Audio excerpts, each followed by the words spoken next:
Akatsuki are stupid. What the fuck? Allow me to elaborate further. Now, before I start slamming the Akatsuki, let me just make one thing clear. I'm not a Naruto hater. In fact, Naruto used to be my favorite anime until one day, God himself revealed to me his revelation, the one and only Bible. Now that you know how biased I am, let's just jump into it.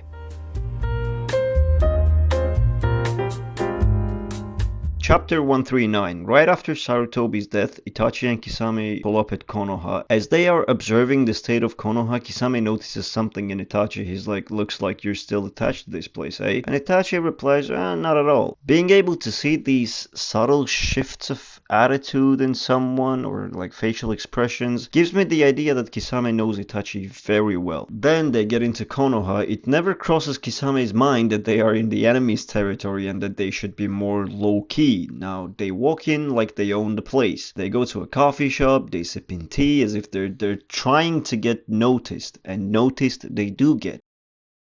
Now, during this whole encounter, Itachi is taking his precious time. He's having small talk with Kurina and Asuma. He's catching up and shit. And Kisame doesn't realize that Itachi is up to something fishy. And at one point, Itachi outright tells Kurina and Asuma that he doesn't want to kill them. Now, if I'm Kisame, I'll be like, hold on a second. This psychotic motherfucker killed his entire family when he was like, what, 15? And he's hesitating to kill some old colleagues?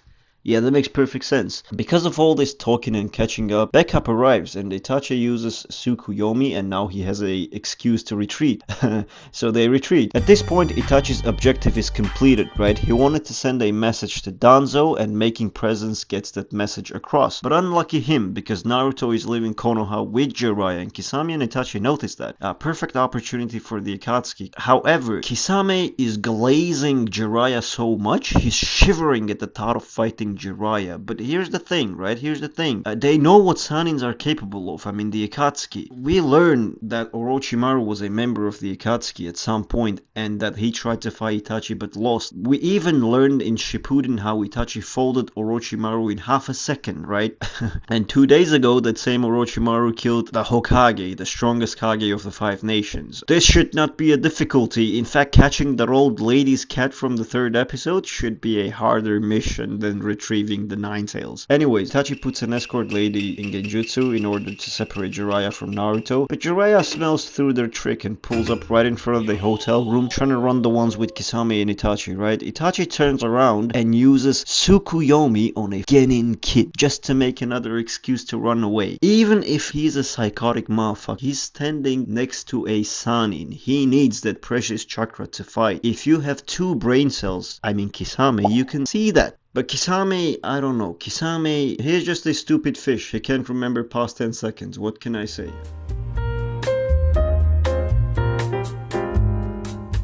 Sasori, his only stupidity, I think, is that he had one weakness, and that was his heart. And this dude, he never tried to hide his weakness. And that got him killed in the end. And Deidara's stupidity is that he didn't realize that Sasuke has plot armor.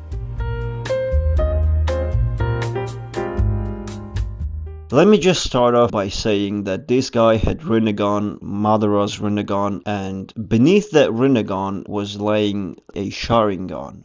Not just a Sharingan, it was a Mangekyo Sharingan, and not just a Mangekyo Sharingan, but it was a eternal Mangekyo Sharingan. And Pain, being the god-level shinobi that he is, he never realized that he had a Sharingan, right? Not even a tingling sensation. If he knew he was an Uzumaki, he has a lot of chakra. He's not gonna be like Kakashi hospitalized every time he uses his Mangekyo, if you know what I mean. Right before he was going to Konoha to get the 9 tails, right? Jiraiya pulled up. Now imagine your Pain, right?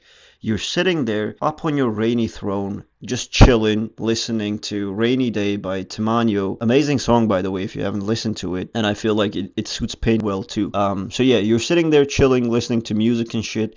And then this dude pulls up. And this dude is a legendary Sanin from Konoha. And he was your previous sensei too. So you fight him. And we don't know that yet, but you have a stupidly broken ability that allows you to one-tap anybody. You just put your hand on their forehead, you read their mind and pull the soul out of their body. Why don't you use it on Jiraiya, a Sanin from Konoha, when Konoha is your destination, especially when Konoha is your destination? In fact, you should use that shit all the time. I think this is just an ass pull from Kishimoto, to be honest, and he didn't know how to deal with it, so he forgot about it. Another thing about Pain, when he was Edo Tensei, him and Itachi were together, right? And then they met Naruto, and Shusue Ai broke the Edo Tensei, Itachi got freed, and then they fought Nagato, right? And then Itachi pulls his Susanoo and seals Nagato's soul. And as he's sealing his soul, Nagato turns to Naruto and he's like, oh, now I'm gonna meet Master Jiraiya and I'm gonna be with him. It made me giggle. Your soul is getting sealed. You're not going to the heavens. I don't think you're going to the heavens. In the beginning. Before Genesis, before there was God, there was Zetsu. All he did was collect intel. He was basically spying on everybody, the all-seeing. But somehow he didn't see that Itachi was a spy. Somehow he didn't see that somebody was leaking information to Jiraiya. Somehow he didn't know Naruto's whereabouts. Like, you see this fucking plot twist with Zetsu, it just ruins the entire show. Like, everything that happens, Zetsu. Anything, just say Zetsu. That's it. This guy is the biggest man-child I've ever seen in any piece of fiction. Like, when this guy was 15, 16, he broke the Nine-Tails seal, and instead of yoinking it, he unleashed him upon Konoha, which resulted in him losing the Nine-Tails. And he sent the dude who struck a deal with him in order to save Konoha to Konoha to get the Nine-Tails. Gee, I wonder how he thought that'd go. He had so many opportunities to capture the Nine-Tails, but he never did. If this dude had some ulterior motives, then why even bother forming the Akatsuki and going through all the trouble of getting the tailed beasts up to 7 tails? And why even bother starting a war with the Alliance? And speaking of war, this guy started the war when him and Kabuto had not formed an alliance yet, when he didn't have the Ghetto Mazo fully revived yet. He was planning on taking on the entire shinobi world with only white Zetsus. Also, Obito was planning to revive Madara with the Rina Rebirth through the help of Pain. But then he was imposing as Madara. He told Pain that he is Madara Uchiha. Now, how did he think he was gonna go when he'd come to Nagato and be like, yo, I need you to revive Madara? Like, what do they think Pain's reaction is gonna be to that request? Yeah, sure, let's revive Madara Uchiha. I mean, what can I say about Obito? He got hit by a fucking boulder on the head, right? So, he's brain damaged.